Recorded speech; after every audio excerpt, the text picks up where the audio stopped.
Hey guys, welcome back हो गया channel पर। अच्छा जी, बात करेंगे हम ग्लैम कपल के बारे में, लेकिन उससे पहले ना मैं थोड़ी सी डिस्टर्ब हूँ। आपको शायद मेरी वॉइस भी समझ आ रही हो। मैं थोड़ी सी डिस्टर्ब हूँ। उसकी वजह ये है कि मैंने हमेशा यूट्यूब पर आके सिर्फ और सिर्फ अपना काम किया है, जस्ट अपना रिव्यू किया है, जिसमें मेरी हमेशा कोशिश रही है कि मैं किसी के लिए भी कोई ऐसे हार्श वर्ड्स यूज़ ना करूँ, या मैं किसी के नाम ना बिगाड़ूं, या मैं किसी पे बेवजह का एलिगेशंस ना लगाऊं। ये मेरा तरीका है, ठीक है। मैं यहाँ पर किसी के तरीकों को भी जज नहीं कर रही हूँ। इवन बीच में जो कंट्रोवर्सी बन भी रही थी कि कॉपी करती है, ये करती है, वो करती है, मैंने उन सब चीज़ों को हमेशा जो है एक्सेप्ट किया है कि भाई जिस चीज़ की भी कॉपी मैंने की है, मैंने उन सब चीज़ों को एक्सेप्ट किया है। ना मैंने उस चीज़ को हवा मचाया कि मेरे साथ जो हो रहा था, जो भी हुआ, मैं उस चीज़ को चाहती तो मैं एक बहुत बड़े भाई, क्योंकि ये कंट्रोवर्सीज ना बहुत ज़बरदस्त कंट्रोवर्सीज होती हैं। अगर आपको अंदाज़ा ना हो तो कंट्रोवर्सीज में ही आपको बहुत ज़्यादा जो है वो मतलब मिल जाते हैं व्यूज़, आपको अच्छे खासे व्यूज़ मिलने शुरू हो जाते हैं। अगर क्योंकि कंट्रोवर्सी पीक लेवल्स पर जाती है ना, तो सारी पार्टीज़ को इंतजार होता है कि यार अब इसका क्या जवाब आएगा, उसका क्या रिप्लाई आएगा। एक दूसरे की धज्जियाँ ही उड़ी होती हैं, यही हो रहा होता है। तो मेरा शुरू से एक ही फंडा है कि मुझे कंट्रोवर्सीज में नहीं पढ़ना। जस्ट सिंपल सी बात है।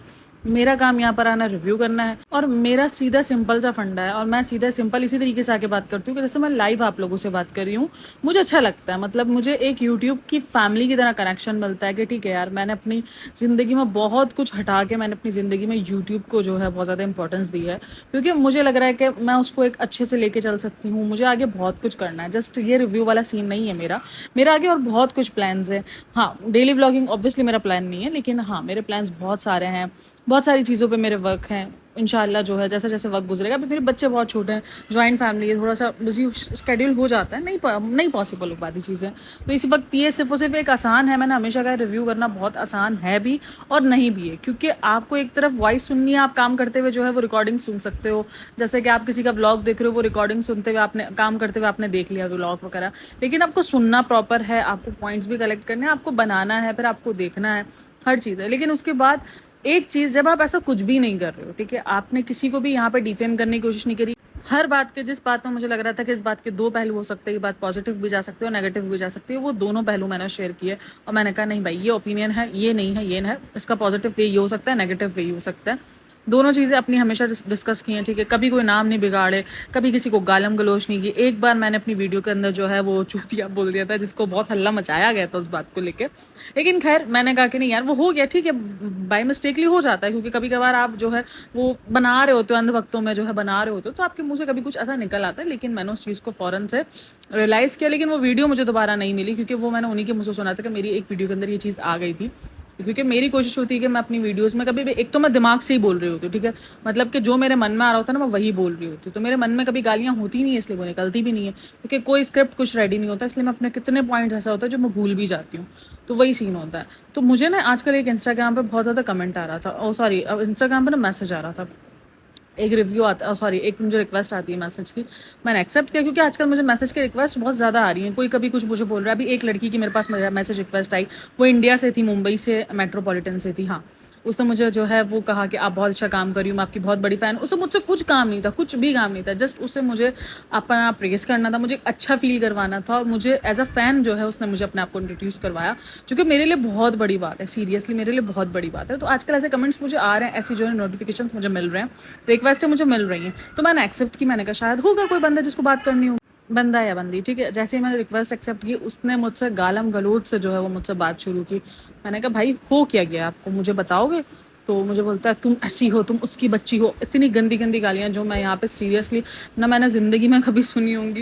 और मुझे रेड लाइट एरिया का और पता नहीं क्या कुछ बोला गया, जिसको मैंने बहुत लाइट वे में लिया। मैंने कहा ठीक है यार, कोई होगा डाइट फैन जिसकी कुछ इंटेंशंस जो है वो हो गई होंगी हर्ट। मैंने उससे पूछा भाई आप मुझे बताओ क्या चीज़ आपको प्रॉब्लम कर रही है, जस्ट सिंपल, क्योंकि मुझे कोई फसाद तो करना नहीं है, मुझे कोई इस जिंदगी में जो है ये झमेला तो नहीं करना ना, मेरा काम करना है, मुझे काम करना है। तो आप मुझे बताओ वो क्या चीज़ हर्ट की है।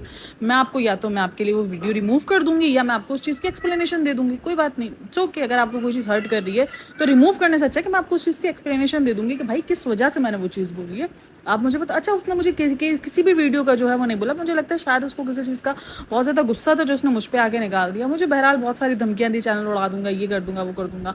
मैंने कहा चैनल तो खैर नहीं उड़ते हैं, ये तो मुझे अच्छे से पता है कि चैनल इस तरीके से नहीं होते। यूट्यूब बहुत सेफ प्लेस है। अगर आपका चैनल कभी कुछ ऐसा हो भी जाता है तो भी आपको वापसी रिटर्न मिल जाता है आपके चैनल्स को। तो ये तो मुझे अच्छे से पता है कि यूट्यूब के चैनल के मामले में कितना सिक्योर है, ठीक है। काफ़ी कुछ उसने कहा कि तुम्हारी प्राइवेसी हो गई, तुम्हारी चीज़ें हो गई। अच्छा, उसके बाद दैन उसने बहुत बकवास की। उसने मुझे वजह नहीं बताई कि वो किस बात पर, चाहे वो सवा की बात पर लेके बकवास की उसने या किसी और की, क्योंकि आज मैं सपना पे भी वीडियोस बना रही हूँ, हो सकता है उसकी वजह से भी, क्योंकि मेरी एक सपना की वीडियो भी जो है वो अच्छे खासे व्यूज़, लेकिन सपना की वीडियो में भी मेरा ऐसा कोई भी मकसद कहीं भी कुछ नहीं है कि मैंने किसी को मेंटल स्ट्रेस दिया हो। भाई देखो, सिंपल सी बात है, दो पक्ष होते हैं, दोनों पक्षों पर बात की थी मैंने हमेशा अपनी हर वीडियो के अंदर कहा है कि सपना को सपोर्ट करना बनता है, क्योंकि वो इस वक्त अकेली है। लेकिन कहीं भी ये नहीं कहा है कि सवालात जो उठेंगे वो तो हम पूछेंगे तो सही ना। अब सपोर्ट करने का मतलब ये थोड़ी, अंधभक्त तो नहीं है ना, हम किसी की भी अंधभक्त नहीं है। मैं एज अ रिव्यूअर किसी की भी अंधभक्त नहीं हूँ, मैं दोनों जो है उस पर बात करती हूँ।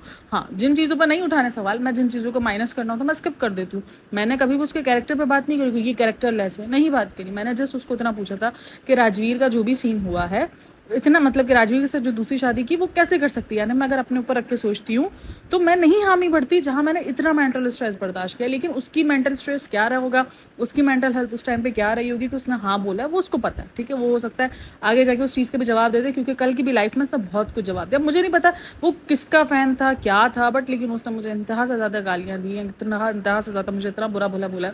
कल को एक टाइम को मैंने सोचा कि शायद क्या ये रिव्यूवर्स का काम इतना ज़्यादा मुश्किल है। मतलब अगर आप एक चीज़ को जस्ट रिव्यू करके बता रहे हो, एक चीज़ को जस्ट एक्सप्लेन करके बता रहे हो, तो आपको बेवजह की गालियाँ पड़ना लाजमी है। मतलब क्यों गालियाँ पड़ी? अगर मैं सामने से गालियाँ दे रही होती, या जिस तरीके से दूसरे लोगों ने किया है, या जो करते हैं एक दूसरे को गालम गलोच करना, या जो भी आप बोलो, आपको ऐसे रोस्टर्स मिल जाएंगे।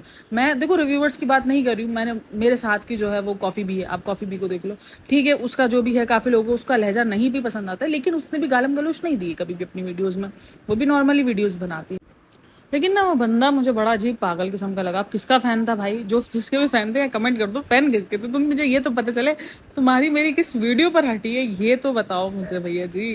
खैर बहरहाल जो भी था जैसा भी था, कर तो दिया सी मैंने उसको, ब्लॉक कर दिया, क्योंकि अब इंस्टाग्राम में एक अच्छा ऑप्शन है कि वो अगर अपनी इसी आईडी से, इसी मोबाइल से अगर दूसरी आईडी बना के मैसेज करेगा तो मैं मुझ तक वो रीच नहीं कर पाएगा, इतना मुझे पता है।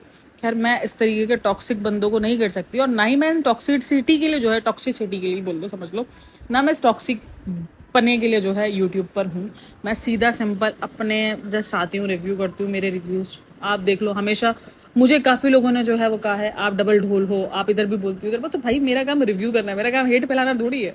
मेरा काम कहीं भी किसी को हेट देना मकसद नहीं है कि मैं सिर्फ और सिर्फ हेट दूंगी बस, कि नहीं मुझे सिर्फ और सिर्फ हेट देना है, मुझे सिर्फ और सिर्फ उस बंदे को गंदा दिखाना है, नहीं दिखाना है। जहाँ अच्छी चीज़ होती है, जहाँ काफ़ी लोग के पॉइंट्स अलग होते हैं, जहाँ अभी जैसे कल उस सबा की एक वीडियो आई है जिसके अंदर उसने जो है वो अपना जो बेबी प्लानिंग का जो भी सीन था, जो भी उसके बच्चे की जो भी चीज़ें थी, सबने उसको सिंपैथी कार्ड के थ्रू लिया है, लेकिन मुझे नहीं लग रहा था कि वो सिंपैथी कार्ड है। तो मैंने अपना पूरा का पूरा पक्ष रखा है कि भाई नहीं, मेरे लिए वो सिंपैथी कार्ड नहीं था, मेरे लिए वो एक अवेयरनेस थी, एक उसके अंदर जो कमी है उसके अंदर वो झलक दिखी थी। एक औरत पर ये सारी चीज़ें होती हैं, अगर वो व्लॉगर है तो उसका मतलब कहीं नहीं है कि वो इन सब चीज़ों से छूट जाएगी। उसको भी गाँव वगैरह में ज़्यादा होता है इन सब चीज़ों का। जब हम शहरों की ज़िंदगी में इतना कुछ मैंने बर्दाश्त किया था जस्ट 1 साल में, देखो मैं तो बोल पाई हूँ, ऐसी कितनी औरतें होंगी जो नहीं बोल पाती होंगी ना, जिनको नहीं पता होगा कि उन्होंने क्या कुछ सहा है। तो मुझे पता है कि 1 साल की जर्नी में मैंने कितना कुछ सहा था। कितना टॉर्चर होता है यार, आपको मेडिसिन पीना, मूड स्विंग्स हो जाते हैं, आपको भूख नहीं लगती, आपको खाने का दिल नहीं करता, कभी आपको इतना खाने का दिल करता है, बहुत अजीब हालात होते हैं। आप सीरियसली हार्मोन्स को बैलेंस करना, it's not easy, not easy, seriously not easy.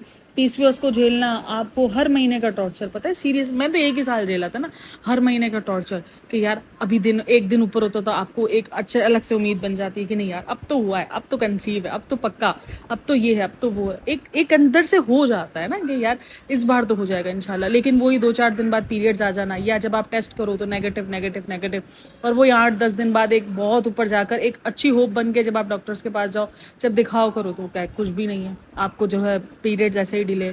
तो एक होप टूटना, उसके बाद फिर से दोबारा अपने आप को खड़ा करना कि चलो यार कोई नहीं, इंशाल्लाह नेक्स्ट मंथ अच्छा कर देंगे। तो ये सब कुछ झेलना एक औरत के लिए इजी नहीं होता है यार, औरत मेंटली बहुत डिस्टर्ब होती है। सिर्फ पैसा कमाने से औरत मजबूत नहीं होती है। मैं मानती हूँ औरत के लिए 90% पैसा बहुत मजबूती है, लेकिन 10% यार माशरा भी आगे आता है। माशरे में नहीं मिलती है औरत को इज्जत। हम पता नहीं, आज मुझे अगर हमारी पॉपुलेशन देखी जाए ना, तो औरत की पॉपुलेशन मर्द की पॉपुलेशन से ज़्यादा है, बट औरत फिर भी दब के रहती है। हालांकि किसी भी रिलीजन में देख लो, किसी भी मुल्क में औरत को दबाना मकसद नहीं है। औरत को अगर अगर आपसे नीचे रखा गया, औरत से नीचे, मर्द से नीचे अगर औरत को रखा गया है, तो उसकी वजह यही है कि वो उसकी हिफाजत करे, उस पर हुक्म ना नाज़िल करे, उसकी ज़िंदगी में आसानियाँ दे। लेकिन मर्द ये सब कुछ भूल के उसको सिर्फ ये याद रह गया है कि बस मुझे औरत पर हुक्मरानी करनी है, मुझे औरत को ग़ुलाम बनाना है। और ये 80% औरतों की हकीकत है। 20% औरतें होंगी जिनके मर्द बहुत अच्छे होते होंगे। मैं ये नहीं कह रही कि हर मर्द ख़राब होता है, लेकिन बहुत सारे मर्द, खास करके जॉइंट फैमिलीज़ में रहने वाली लेडीज़ नहीं इतना ईजिली सर्वाइव कर पाती है। बहुत कम लेडीज़ होती है जो सर्वाइव कर पाती है, क्योंकि जो सोच है ना, बैकवर्ड सोच है, वो नहीं है ईजी। खैर, मुझे यहाँ बात करने थे ग्लैम कपल की, लेकिन ऑलरेडी 10:30-11 मिनट की वीडियो जो है वो उसी टॉपिक पे बन चुकी है। तो मेरी यहाँ से हाथ जोड़ के जो है, इस बात को आप समझ लो, कोई भी समझ लो कि निवेदन है, आप उसको मेरी दरख्वास्त समझ लो, रिक्वेस्ट समझ लो कि मेरा यहाँ पर किसी को भी डिफेम करने का मकसद नहीं है, ना ही मेरा यहाँ पर किसी के लिए हेट फैलाने का मकसद है, ना ही मैं किसी को बोल रही हूँ कि जाके उनको अनसब्सक्राइब करो, या मैं उनको जाके बोल रही हूँ कि तुम उनको ना देखो। भैया जी, आपको जो देखना आप कर सकते हो, आपको मुझे देखना है देख सकते हो, आपको मुझे नहीं देखना आप देख सकते हो, देखोगे तो भी ठीक है, नहीं देखोगे तो भी ठीक है। आपका ओपिनियन मुझसे चेंज हो सकता है, मेरा वो भी सर आंखों पर है, लेकिन मैं गालियाँ डिजर्व नहीं करती हूँ, क्योंकि मैं किसी को गालियाँ नहीं दे रही हूँ। मेरा ओपिनियन चेंज है अगर किसी बंदे को लेके, डेली व्लॉगिंग को लेके, तो मेरा अपना ओपिनियन है। मैं यहाँ पे किसी को नहीं बोलूँ मेरे ओपिनियन से आके सहमत करो और मुझे जो है बहुत अच्छा बोलो और उनको जाके आप गालियाँ दो, नहीं दो गालियाँ। लेकिन हम जस्ट मैं हर बंदे पे बात कर रही हूँ। आजकल तो मेरी वीडियोस के अंदर कोशिश होती है कि मैं जो भी करंट अफेयर्स चल रहे हैं या करंट उस पर चल रहा है, मैं उस पर बात करूँ, चाहे वो थोड़ी बहुत भी बात हो, लेकिन मैं करूँ। हर टॉपिक पे मेरी बात है, हर चीज़ पे मेरी बात है। अभी रिसेंट दीपिका की बेटी का सच जो आया, उस पर मैंने बात की कि नहीं यार, ये सच नहीं है। जब तक उसकी बेटी नहीं सामने आएगी तो वो सच नहीं कहलाएगा। और जब एक इंसान बिना किसी हेट फैलाए अपना जस्ट सिर्फ काम कर रहा है, उसको किसी भी किस्म की कंट्रोवर्सी में नहीं पड़ना है। मुझे किसी भी किस्म की कंट्रोवर्सी में नहीं पड़ना। मेरे पास बहुत सारे मौके आए थे जहाँ मैं कंट्रोवर्सीज क्रिएट कर सकती थी, और कंट्रोवर्सीज की रीच कितनी होती है ये आपको और मुझे अच्छे से पता है। आप कंट्रोवर्सीज में लोगों के व्यूज़ देखो यूं जाते हैं। अभी आप वही बंदी देख लो जो सपना के खिलाफ बातें कर रही है, उसके व्यूज़ नॉर्मली 1000-2000 थे, लेकिन जैसे ही वो कंट्रोवर्सी के अंदर पड़ी, उसके व्यूज़ जो है वो 4-4 और 5-5 लाख भी क्रॉस किए हैं। तो कंट्रोवर्सीज बहुत फ़ायदा भी आपको दे के जाती हैं, लेकिन मुझे वो फ़ायदा नहीं चाहिए। मैं अपने ये 3-4 हज़ार व्यूज़ से ही बहुत खुश हूँ। मुझे अपनी ज़िंदगी में झमेला नहीं चाहिए, सीधा सिंपल सी बात है। मैं एक नॉर्मल सी हाउसवाइफ हूँ भाई। मेरा मकसद ज़िंदगी में जो है वो बस इतना है कि ठीक है, मैं आती हूँ अपने, देखो यूट्यूब ठीक है, सोर्स ऑफ इनकम ज़रूर है, लेकिन मेरा यूट्यूब कहीं ना कहीं एक समझ लो कि मुझे ना एक रिलैक्सेशन मिलती है यूट्यूब पे टाइम स्पेंड करके। क्योंकि हर इंसान ना अपनी ज़िंदगी में काफ़ी इम्तिहानों से गुजर रहा होता है, ठीक है, तो हर किसी का अपना अपना होता है, इट्स ओके। तो मैं अपने इस चीज़ से खुश हूँ। मतलब मुझे, मेरा ज़मीर मुतमईन है, मुझे मेरे ज़मीर को जवाब देना है, ठीक है। मुझे पता है कि मैंने किसी के लिए भी हेट रेट नहीं फैलाया, या मैंने किसी की भी चुगलखोरी नहीं की है, कि मैंने किसी की भी कोशिश नहीं की कि मैं किसी की कोशिश करूँ कि मैं किसी के जो है वो राज लेकर आऊँ और मैं वो ओपन करूँ। मैं नहीं करती उस किस्म के काम। और ऐसा नहीं है कि आपको नहीं ऑफर्स होती चीज़ें, आपको ऑफर्स होती है, लेकिन भाई राज वाज खोलने वाला सीन नहीं है मेरा, कोई ऐसा सीन नहीं है। मुझे किसी के कोई राज नहीं खोलने हैं। अब मुझे शायद वो लग रहा है कि या तो वो सपना का कोई फ़ैन था, या तो वो सबा का कोई फ़ैन था, क्योंकि मेन वीडियोस जो है वो इन्हीं दोनों पर है, बाकी मेरे नॉर्मल रिव्यूज़ हैं। और रिसेंट मैंने एक रूही राय पे वीडियोस बनाई थी, उस पर तो काफ़ी लोग सहमत ही थे कि आपने बिल्कुल ठीक बोला, करेक्ट बोला। तो मैंने अगर वीडियोस बनाई थी तो वो मैंने बिल्कुल ठीक बोला था, यानी गंदगी तो मैंने किसी भी अपनी वीडियो में बोली ही नहीं है। और ये आपका होता है कि आप किसी का मेंटल पीस ऐसे डिस्टर्ब कर रहे हो, बंदा मुझे थ्रेट्स दे रहा है, तो आप ये सब काम कर रहे हो, तो ये आपका मेंटल पीस डिस्टर्ब होता है। और ये सारी चीज़ें मेंटल टॉर्चर में आती है, ठीक है। बाकी मेरी वीडियोस से अगर किसी को लगता है कि मैं किसी को मेंटल टॉर्चर दे रही हूँ, तो आप लोग मेरी वीडियोस को दोबारा जाके चेक कर सकते हैं। किसी को मेंटल टॉर्चर मैंने अपनी वीडियो में नहीं दिया।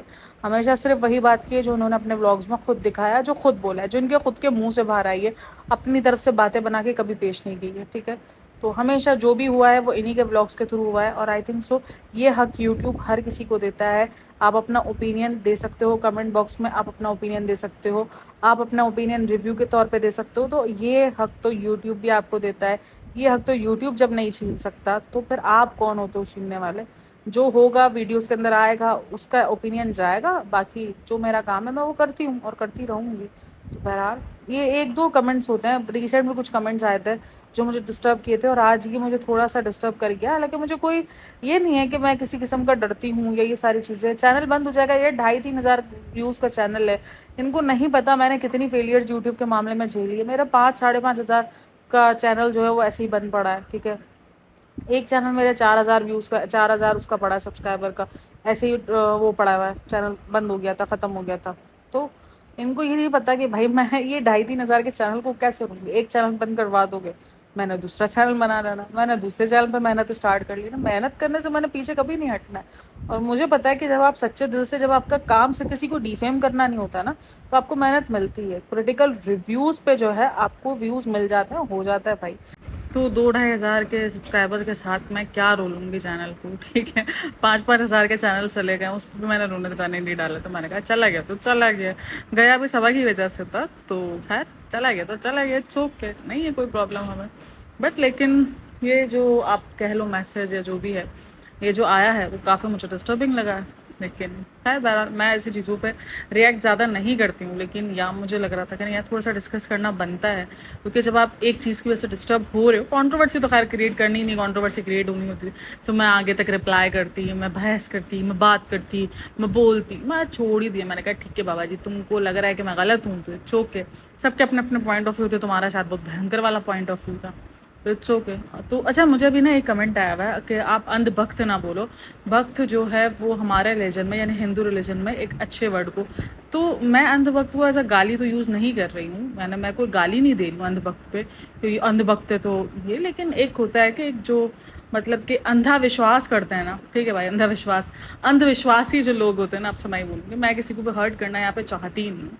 लेकिन फिर भी यार देखो, हर किसी को आप हर किसी की बात पर, हर किसी के पॉइंट पर आप खड़े नहीं उतर सकते हो।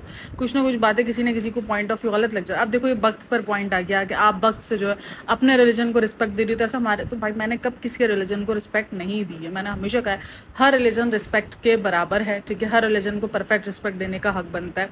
ये नहीं कहेंगे कि ये है वो, भाई ठीक है, हमारा अपना ईमान है, उनके अपने ईमान है, उनको अपना जवाब देना है, हमें अपना जवाब देना है। जस्ट सिंपल सा फंडा है ये अपना।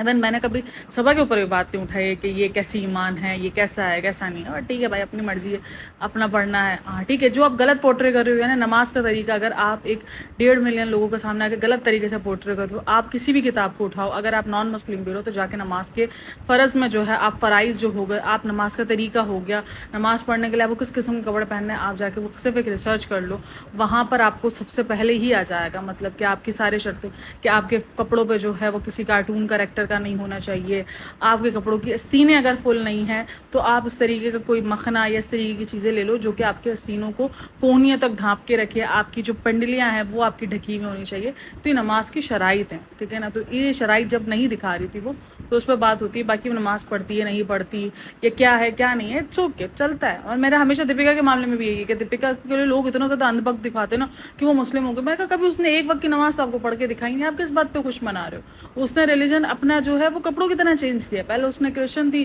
पहले वो हिंदू थी, उसने अपना आप क्रिश्चियन चेंज किया अपने हस्बैंड की वजह से, अभी उसने अपने आप को एज अ मुस्लिम चेंज कर दिया। तो ये कोई एज अ मुस्लिम हमारे लिए बहुत फ़ख्र की बात नहीं है कि हाँ हमारे लिए बहुत फ़ख्र की बात है। उसने अपने मतलब के लिए चेंज किया, क्योंकि निकाह नहीं होता।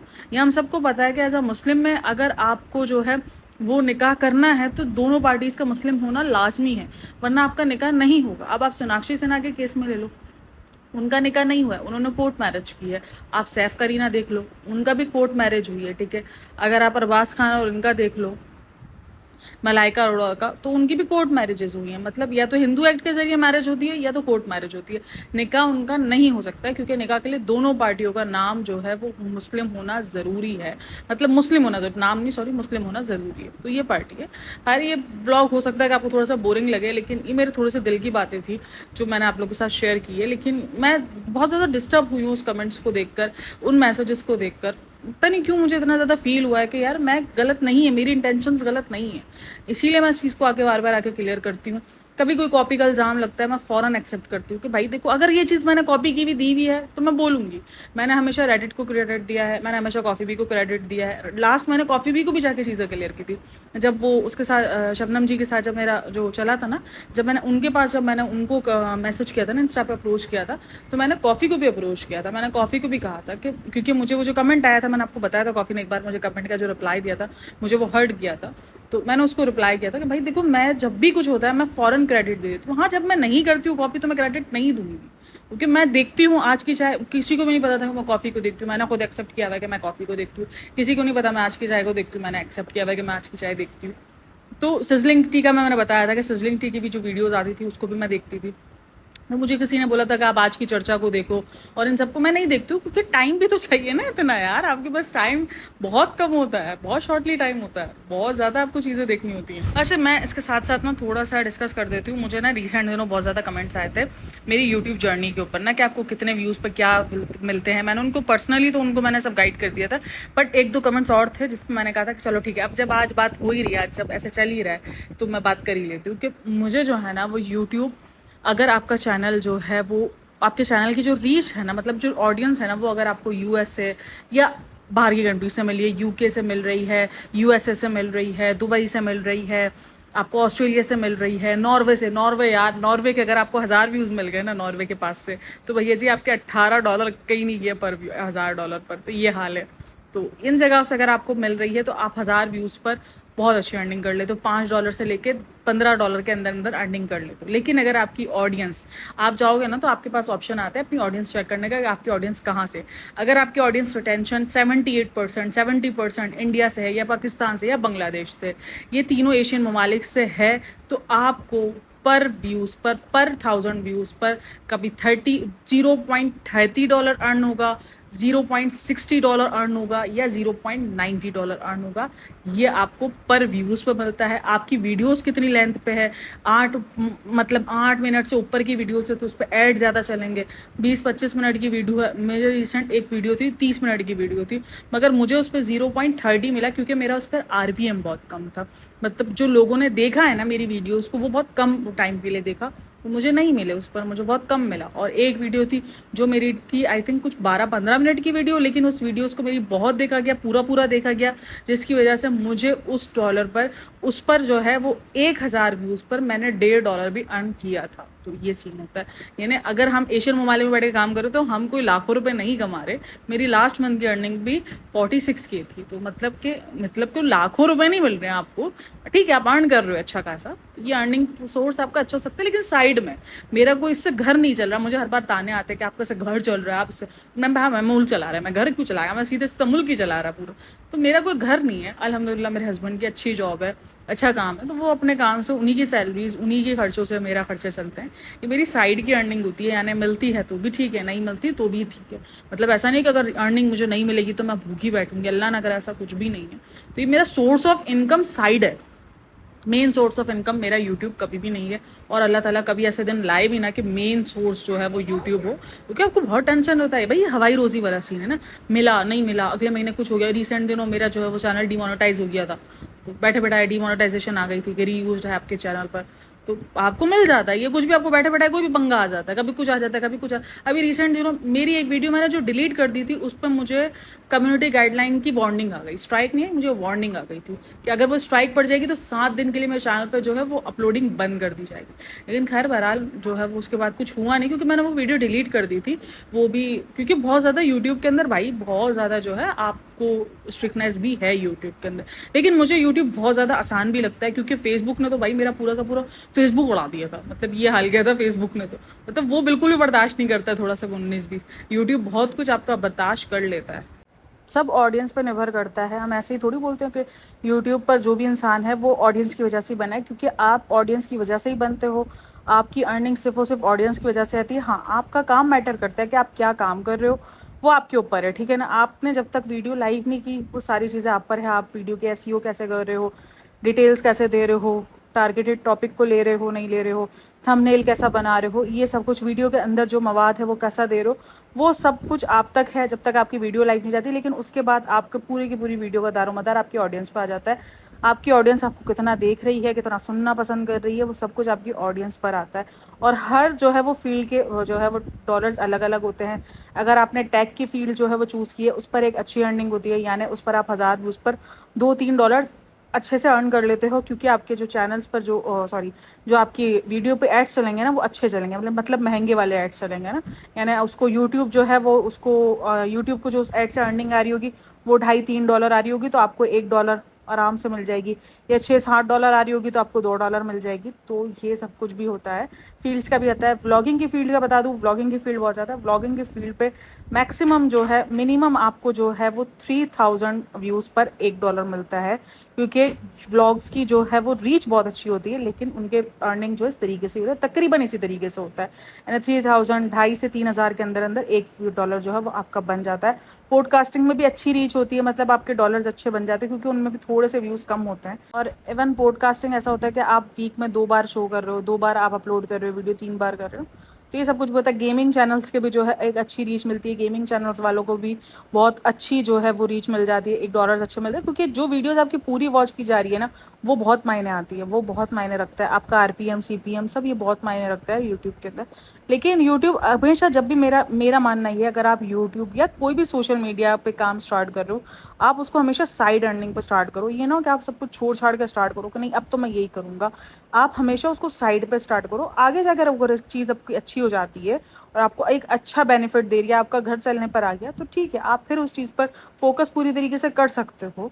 लेकिन जब सिर्फ और सिर्फ, या तो आप टीनेजर हो जहाँ पर, यानी आप 17-18 साल के हो, अभी आपने अपनी ज़िंदगी में कोई मकसद, कोई गोल सेट नहीं किया है, तो आप अगर यूट्यूब को या आप किसी भी जर्नी को जो है सोशल मीडिया प्लेटफॉर्म को एक पूरा टाइम दे रहे हो, तो ठीक है, एक बन जाओगे। कुछ साल में आपको पता चल जाएगा, 1-1.5 साल में, कि क्या करियर है या नहीं है, तो आपको पता चल जाएगा। तो ये पॉइंट हो सकता है। खैर, मैंने कहा थोड़ा सा ये यूट्यूब को भी डिस्कस कर लिया जाए। तो ये अर्निंग होती है। लास्ट मेरे थे व्यूज़ तकरीबन 3-3.5 लाख, और मेरे व्यूज़ की मेरी अर्निंग हुई थी $182। तो पाकिस्तानी हिसाब से जो है वो होती थी 50K।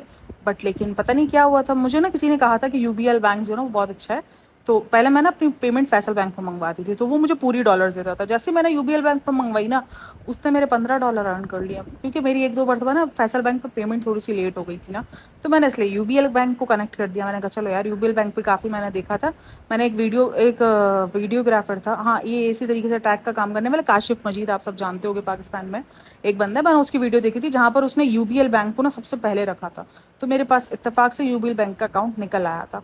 तो मैंने उस पर जैसे ही कनेक्ट किया, तो भैया जी ने $15 काट लिए बिना बात के। मतलब यूँ नॉर्मली मेरे पास फैसल बैंक में पेमेंट आती थी ना, पूरी पेमेंट आती थी, और वो अगर 50,000 आ रहे तो 500 टैक्स काटेगा, 4,000 40,000 आ रहे हैं तो वो 400 और समथिंग टैक्स काटेगा। इसी तरीके से टैक्स काटता था वो। बट लेकिन भाई, तो $15 की अर्निंग मेरे 4-4.5 हज़ार ही जो है वो माइनस कर दिए। 46,000 मुझे मिले, क्योंकि मेरी अर्निंग आने वाली थी कुछ 50,200, और मुझे मिली है 46,000। तो ये भी एक बहुत इशू होता है, आपकी पेमेंट किस तरीके से आ रही है, किस तरीके से नहीं आ रही। कभी कभार आपकी पेमेंट्स डिले भी हो जाती है। मेरी पेमेंट्स तकरीबन 2 से 3 बार डिलेज हो गई हैं। कभी 15 डेज़ हो गई, एक बार मेरी पेमेंट पहली को आती है, वरना नॉर्मली आपकी पेमेंट 25 को मिल जाती है। एक बार मेरी पेमेंट फर्स्ट को भी आई है, एक बार मेरी 10th को भी आई है, और एक बार मेरी 12th को भी आई है। तो ये 3-4 बार मेरी पेमेंट्स जो है वो डिले भी हो गई थी। मैंने बैंक भी कॉल की थी मैंने, तो उन्होंने कहा कि नहीं, जो है वो आपकी पेमेंट ही नहीं आई है, हमारी तरफ से डिले नहीं है। खैर, एडसेंस का रूल होता है कि आप 15 दिन बाद, जब आपकी पेमेंट लेट आ जाए, जब आप 15 दिन तक आपकी पेमेंट ना हो, तो आप हमसे कॉन्टैक्ट कर सकते हो रिलीज़ होने के बाद। तो खैर, उसके बाद खैर अचानक रुकी नहीं है। कभी भी ये नहीं बोलूँगी कोई पेमेंट मेरी किसी मंथ की उन्होंने खा ली है या मुझे नहीं दी है, नहीं, पेमेंट है आपको हमेशा मिली है, हमेशा आपके डॉलर्स पूरे मिले हैं।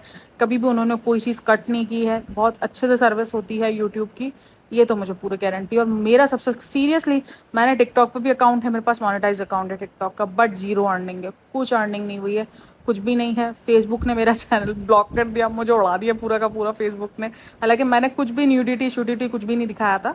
सीधा सिंपल जो कंटेंट मैं यहाँ पे था ना, वही कंटेंट मैं सेम वहीं पर अपलोड करती थी। भैया जी ने मेरा पूरा चैनल ही उड़ा दिया।